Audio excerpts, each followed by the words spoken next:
तो आपको बता दें कि सोशल मीडिया पर सलमान खान को जान से मारने की धमकी देने वाला शख्स गिरफ्तार हो गया है। जी हां, पुलिस को एक बड़ी कामयाबी यहां पर मिली, लेकिन ये दो युवक वाहन चोरी कर रहे थे। उस दौरान ये खुलासा हुआ कि ये वही लोग हैं जिन्होंने सोशल मीडिया पर सलमान खान को जान से मारने की धमकी दी थी।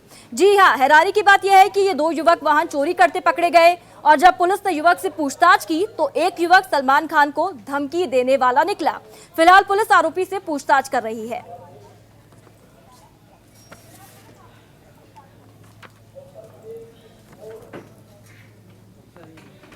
को उनके घर के आगे से उनकी वरना कार चोरी हो गई थी, जिस पर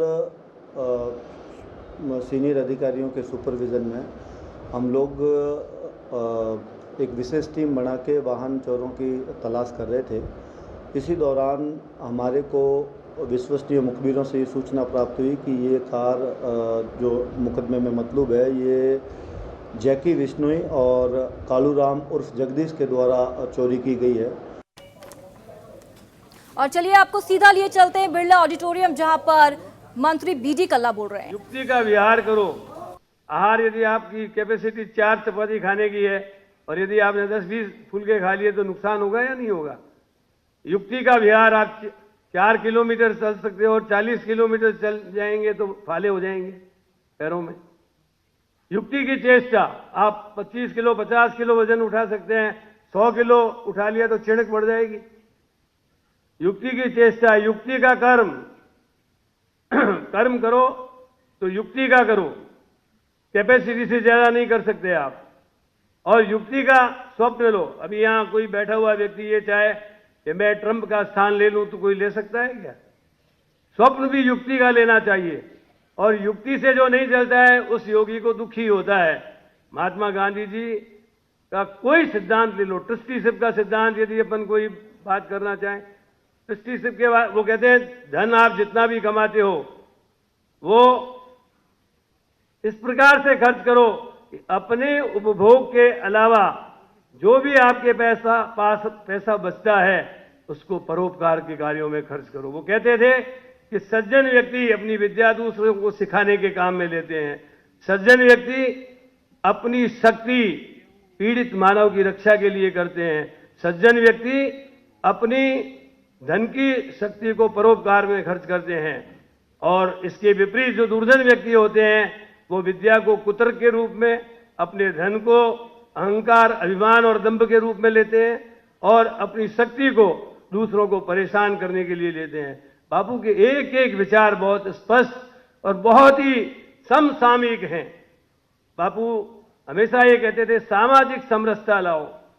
उन्होंने भारत के आंदोलन में आने से पहले नेटल इंडियन कांग्रेस पार्टी को 20 साल तक अफ्रीका में चलाया, और उसके बाद जब भारत में आए अनेक मेले मगरियों में, अलग अलग सामाजिक फंक्शनों में जाकर के उन्होंने भारत को नजदीक से देखा, और देखने के बाद उन्होंने भारतीय जीवन को, सादा जीवन उच्च विचार, simple living and high thinking is the motto of Indian religion, बहुत ही सादगी के साथ उन्होंने अपना जीवन जिया और भारतीय संस्कृति में रच पच गए।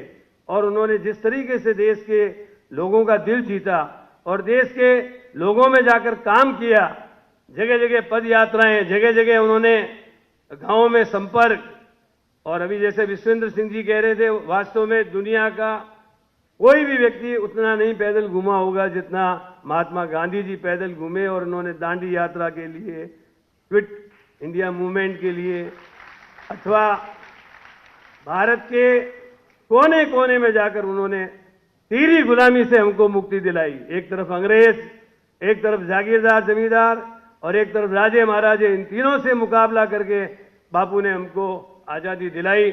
आज हम उनको बहुत ही विनम्रता से उनके उद्गारों को स्मरण करते हैं।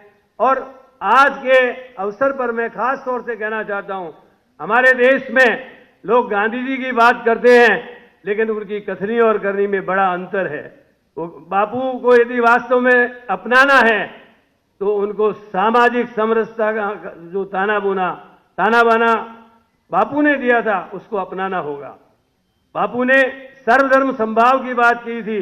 आज धर्म के नाम पर मॉब लीचिंग हो रही है, आज आप देख रहे हैं कि कोई आदमी तरबूज भी ले जा रहा है तो उसमें उसको लेकर के मॉब लिंचिंग हो रही है। जिस तरीके से इस देश की सामाजिक समरसता को कमजोर करने की कोशिश, और इन्हीं के लोग जो मुख्यमंत्री रहे हुए लोग हैं वो कह रहे हैं हम तो ये गौ मांस खाएंगे, हमारा कुछ बिगाड़ लो, उनका वो कुछ बिगाड़ नहीं सकते। कहने का तात्पर्य मेरा ये है कि मॉब लीचिंग जैसी घटनाओं पर रोक लगाने के लिए बापू ने जो सामाजिक समरसता का ताना बाना बुना था, बापू ने जो हमको